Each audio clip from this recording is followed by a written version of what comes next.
Warahmatullahi wabarakatuh. Kesempatan kali ini saya akan membahas mengenai menyimpulkan unsur-unsur teks cerita pendek sebagai bagian dari pembelajaran bahasa Indonesia kelas 9. Kompetensi dasar 4.5 yaitu menyimpulkan unsur-unsur pembangun karya sastra dengan bukti yang mendukung dari cerita pendek yang dibaca atau didengar. Firman Allah dalam Quran Surat Al-Ma'idah ayat 27 yang artinya, "Dan ceritakanlah Muhammad yang sebenarnya kepada mereka tentang kisah kedua putra Adam ketika keduanya mempersembahkan kurban. Maka kurban salah seorang dari mereka berdua yang bernama Habil diterima dan dari yang lain Kabil tidak diterima. Dia atau Kabil berkata, sungguh aku pasti membunuhmu. Dia Habil berkata, sesungguhnya Allah hanya menerima amal dari orang yang bertakwa." Kita akan mengulas sebentar pembahasan pada minggu lalu mengenai pengertian cerita pendek.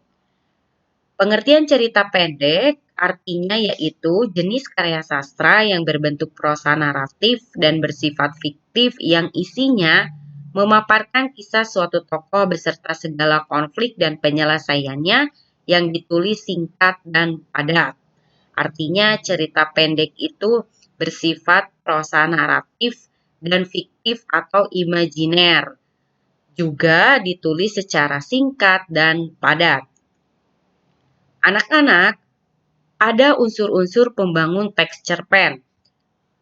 Pertama adalah tema. Tema merupakan suatu gagasan pokok atau ide pikiran tentang suatu hal. Salah satunya adalah membuat suatu tulisan. Pada setiap tulisan, pastilah mempunyai sebuah tema, karena dalam sebuah penulisan dianjurkan harus memikirkan tema apa yang akan dibuat atau yang akan diangkat. Ibu beri contoh, andaikan sebuah rumah itu terbangun, yang menjadi temanya adalah pondasinya. Jadi tema ini merupakan hal yang sangat penting di dalam sebuah unsur cerita. Kedua, ada tokoh.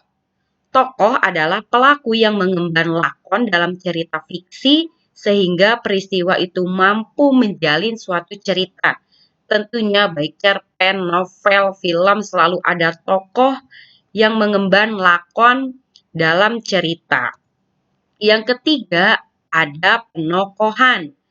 Penokohan adalah cara pengarang menampilkan tokoh-tokoh dalam cerita sehingga dapat diketahui karakter atau sifat para tokoh itu.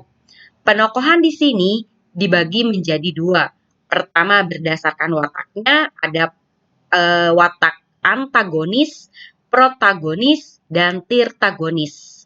Protagonis itu biasanya wataknya baik, dan antagonis itu memiliki karakter yang jahat, dan tirtagonis itu sifat yang netral. Kedua, ada berdasarkan perannya, ada pelaku utama, pelaku pembantu, dan pelaku figuran. Keempat, ada alur.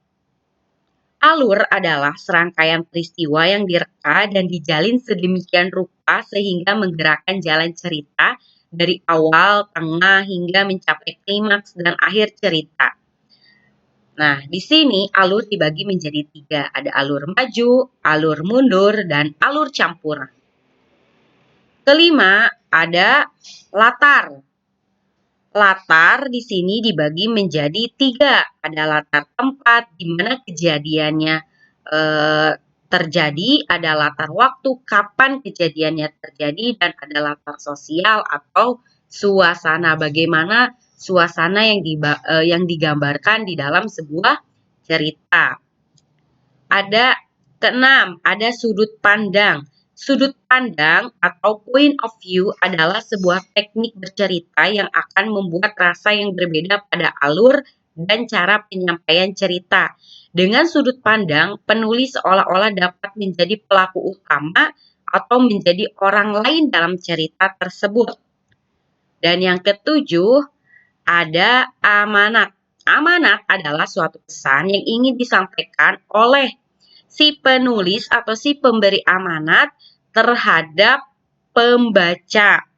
Melalui amanat yang tertulis atau instruksi yang ditulis dengan tujuan agar si pembaca atau si penerima amanat dapat menyampaikan atau melakukan amanat yang diberikan dengan sebaik-baiknya. Seperti contoh, amanat dari cerita rakyat Malin Kundang. Amanat yang tersirat, kita tidak boleh mendurhakai orang tua. Nah, itu tadi persepsi materi minggu lalu, yakni KD 3.5. Nah, sekarang setelah kita mengetahui unsur-unsur pembangun teks cerita pendek, maka kita harus menyimpulkan unsur-unsur teks cerita pendek tersebut dengan bukti yang mendukung. Seperti contoh, di screen kiri kalian ada cerita pendek dengan judul Keutamaan Sedekah.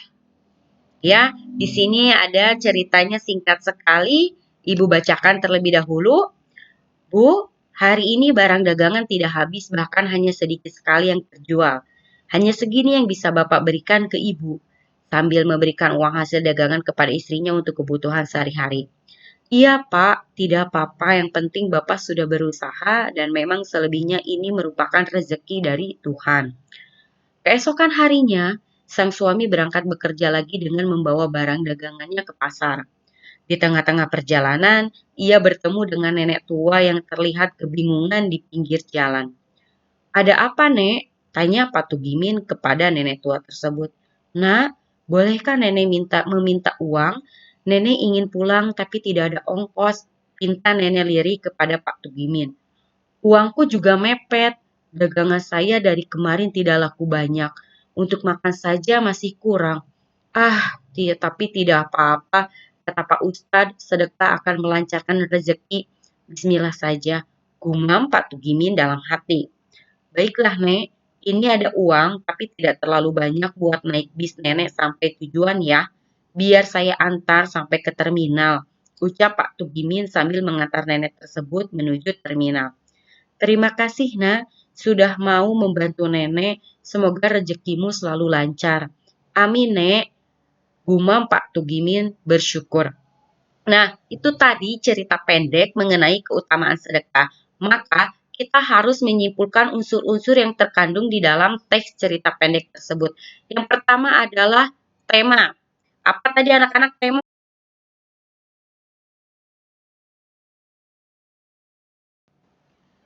Setelah kita baca cerpennya, maka kita harus menyimpulkan unsur-unsur pembangun di dalam teks cerita pendek tersebut. Dalam hal ini, judul cerpennya adalah Keutamaan Sedekah. Pertama adalah tema. Tema adalah ide pokok atau gagasan utama yang ditulis oleh si penulis di dalam cerita. Temanya di sini adalah membantu orang yang sedang membutuhkan adalah perbuatan yang mulia. Yang kedua, ada tokoh.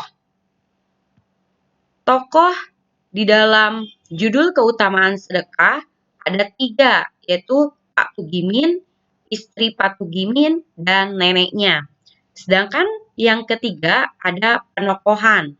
Penokohan di sini, Pak Tugimin memiliki karakter atau watak berhati mulia dan menjadi tokoh utama.